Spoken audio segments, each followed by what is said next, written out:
আবদালির একবার প্রশ্ন হইল, সহবাস করার পরে বেটিনতে গড়ের খাম কাজ করতে পারবানি ফরজ গোসল না করি? বিভিন্ন সময় মানুষের একটা প্রশ্ন থাকে, আর এটা প্রশ্ন থাকার কথাও যে স্বামী স্ত্রী মিলনের পরে যদি গোসল করেন না, তে এই সময় গড় খাম কাজ করতে পারবানি? শরীয়তর নজরও খাম করতে পারবা, শরীয়তর নজরও রান্না বাড়া করতে পারবা, শরীয়তর নজরও নাপাক কাপড় দিয়ে পাক করতে পারবা, শরীয়তর নজরও চলাফেরা সব কিছু ঠিক আছে, জায়েজ আছে। কিন্তু সবচেয়ে বড় মাত এর উপরে যে হজরতে ফাতিমাতুজ জাহরা রাদিয়াল্লাহু তাআলা আনহা একদিন নবীজি সাল্লাল্লাহু আলাইহি সাল্লামরে বড় গমগিন পাইয়া, আসলে হজরতে আলিয়া গমগিন পাইছিলা, চিন্তিত।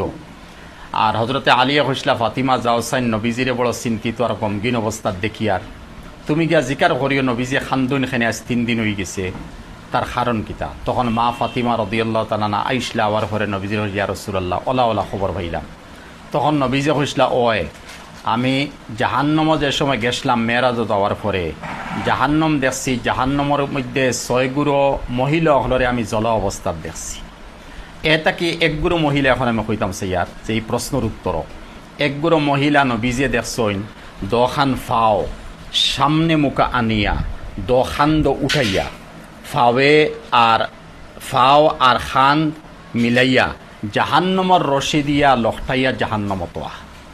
এই জাহান্নম খারে হয়, রশি খারে হয়, আপনারা এখানে তোয়া বুঝুকা জাহান্নম তো ইয়াতালা ওয়া আন লাহা সাবআতু আবওয়াব লিকুল্লি বাবিম মিনহুম জুজউম মাকসুম। জাহান্নম সবচেয়ে উফরর তবকা, যেখান একেবারে হালকা আজাব থাকে, ওখান দেখা যায় জাহান্নম। আর বাকি এর তলে দিয়ে যাইতে যাইতে একেবারে লাস্টে গেছে একেবারে হাউইয়া, যেমত জাহান্নম তাকি লাগাইয়া তলমুকাইব 7খান জাহান্নম, জাহান্নম, লাজা, সকর, সাইর, জাহিম, হুতামা, হাউইয়া। হাউইয়া যেখান একদম তলে সবচেয়ে বড় আংটা, যেন আংটা। আর উফরে আইতে আইতে আইতে আইতে এরপরে জাহান্নম হয়েছে। ও জাহান্নম যেখানে এখানোর আজাব যদি আপনারা শুনইন আর জানইন, আমি বিভিন্ন চ্যানেলও হয়েছি আর উলামা হলে হইতরা নিশ্চয় আপনারা জানছেন এই জাহান্নমের আজাব। জাহান্নমে বুখারী শরীফ গেছে, ইশতাকাতিন নারু ইলা রব্বিহা ফাকালাত ইয়া রব্বি ইন্না বাযি আকালা বাযা ফাআমারাল্লাহু তাআলা বিনাফাসাইন নাফাসুন ফিস সাইফ ওয়া নাফাসুন ফিস শিতা। নবীজি ফরমাইতরা ও জাহান্নম যেখান মুসলমানও লাগে একদম উফরের ওখানে হালকা আজাব, ওখানে আল্লাহরে করে, হে আল্লাহ আমার এক অঙ্গয় আরো অঙ্গরে খাইলার আমি বরদাস্ত করতাম, মানে এক চুলা আমি বরদাস্ত করতাম পারিয়ার না আমার গরম রে। তখন আল্লাহ 6 মাস তারে শ্বাস ফালাইবার কথা কইসল, ও তাতে 6 মাস যে শ্বাস ফালায় তার শ্বাস ওখান সূর্যর উপরে গিয়া পড়ে। ওই লাগি জাহান্নমর গরম, শ্বাস ফালানি, খালি শ্বাস ফালানি। আর 6 মাস বিত্তর মুখা টানিয়া নে, ও 6 মাস শীতর দিন আয়। যদি জাহান্নমে এত তলে থাকার পরে 7 তবকা জমিনের তলে জাহান্নম থাকার পরে এই জাহান্নমে খালি শ্বাস ফালানির পরে 9 কোটি 30 লক্ষ মাইল উপরে আছে সূর্য, অন শ্বাস ফড়িয়া হন তাকি 2 লক্ষ টেম্পারেচার তাকে 2 ভাগ আমরা পাইয়া। ওখান যদি বরদাস্ত করতাম পারি না, গরমের দিনে এসি লাগে, ফ্রিজর পানি লাগে, পাঙ্খা লাগে, অতখান যদি ওয় তে আইনে জাহান্নম এখান কতখান গরম।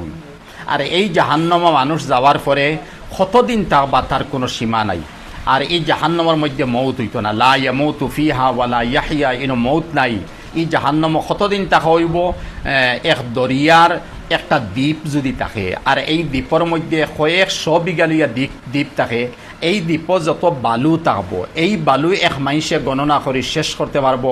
এই মতো জাহান্নম থেকে বারইয়া আইতো আবো, তার গণনা শেষ নাই। আখের মাতুয়া তাহলো যারা মা বোনিনতে এই মতো ফরজ গোসল লইয়া তাই নমাজও বলিতরা না, ফরজ গোসল অবস্থার মধ্যে চলতরা কে জাহান্নমের মধ্যে আল্লাহ দোখান ফাওরে আনবা, আর ওই জাহান্নম বান্দিয়া লখটাইয়া রশি দি তৈবা, রশি গেছাও জাহান্নমর রইব। আর বডি আমরা লাখান ইলা রইত না। মুসলিম শরীফের রেওয়ায়ত হিসাবে 4 মাইল লম্বা থাকবো বডি আর 3 মাইল চৌড়া থাকবো। ও মতো বডি জাহান্নমের মধ্যে আল্লাহ দিবা। এর লাগি মা বোন ইন্তর গেছে, আবদার ভাই ইন্তর গেছে, ফরজ গোসল হওয়ার পরে আমরা লগালগ ফরজ গোসল আদায় করে দিতাম আর টাইমলি নমাজরে পড়িতাম। আর বাকি খানি বনি চলা ফিরা রান্দা বাড়া সব কিছু জাইজ আছে, ইনো সুবিধা নাই।